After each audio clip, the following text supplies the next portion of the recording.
the Sanad. Do Asanid for the Hanbali school still exist outside of Najd? In other words, direct Sanad back to Imam Ahmad. We talked about Sanad for a long time, and then I have like 2 pages of notes. We had the Syrian branch. Dear said that it was strong in Egypt. All right, the camera cut out, but we'll just continue either way without it. When we talked about the Asanid, we spoke about Egypt, Syria, Najd being in the latter history of the Hanbali madhhab.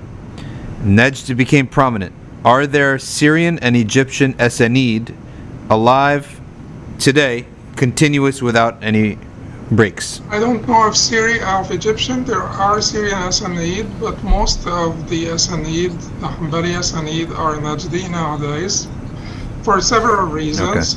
Okay. Certainly, the majority of the Hanbali scholars are from Najd, and certainly they serve the madhhab a great deal.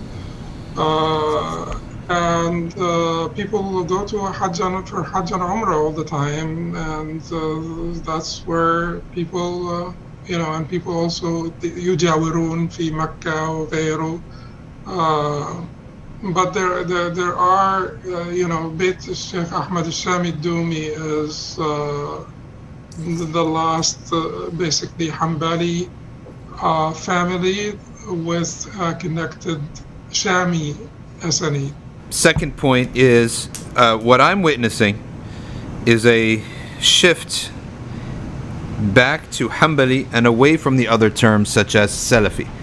So what happened? Why would the name, the Hanbali name, have shifted in the first place to Salafi? Right? And do you see it coming back to Hanbali over Salafi? The word Salafi is now has, people use it in derogatory terms, etc., and it's, probably socially better for people to use the term Hanbali, in my opinion, because it has historical roots, and the word Salafi is just used now. And a lot of people still like to use the word, but why does it even exist? If they're Hanabila, why does that even exist? I think Hanbalis and Salafis are two different things. I know a lot of people who are Shafi'i and Maliki and Salafi, because it depends on what you mean by Salafi. And I think that the sort of constrained definition, constrained understanding of the concept does not serve the concept. I think that Salafism should be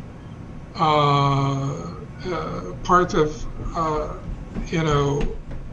our orientation as Muslims, to favor a Salaf, to acknowledge the superiority of a Salaf, to acknowledge the different approach of Salaf to different things, So I think that we can take, and I truly believe that people who are capable of synthesis, they will understand what made Salafism grow.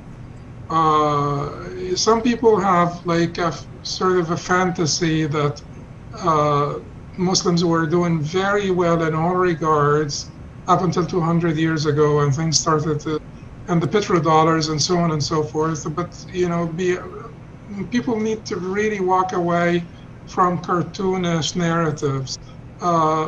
Certainly, you could have your critiques, and many are valid. And not only that they're just valid critiques, many are very strong critiques, very valid critiques, and many things that happened in the last 200 years could have been consequential, but the cartoonish narrative will not help the Ummah. So synthesis, let's figure out what made Salafism appealing. What made me at 9 years of age basically get attracted to people that are dressed in a certain way and go into the masjid and praying like long prayers. That's why they called Masjid al-Sunniyah, and that's why people would like run away from the masjid. So this would attract someone like me. I wanted that. I wanted that atmosphere. And then the issue of Sunnah versus Bid'ah, the emphasis on evidence-based, and that has to be done without antagonism to madhhab. Madhahib internally need to basically basically consider the importance of a lively discourse, continuing a lively discourse internally, and talking about evidence and talking about hadith and the importance of hadith and things of that nature, because mere repetition is not appealing to the intellectually oriented. In addition to this, ijtihad is extremely important nowadays, and we need to find a sort of a way, like a point of equilibrium. And we know that our mashayikh that are wholly committed to their mazahib, they depart from the mazahib and from the agreement of the four mazahib. Why don't we agree on a way that we do this in a regulated manner? So the public interest will be considered, but evidence will also be considered. So when we sit in a majma or a council or a sharia board and discuss different issues and pick from the mazahib and even pick from outside of the mazahib, we want to also say, the Prophet ﷺ said that.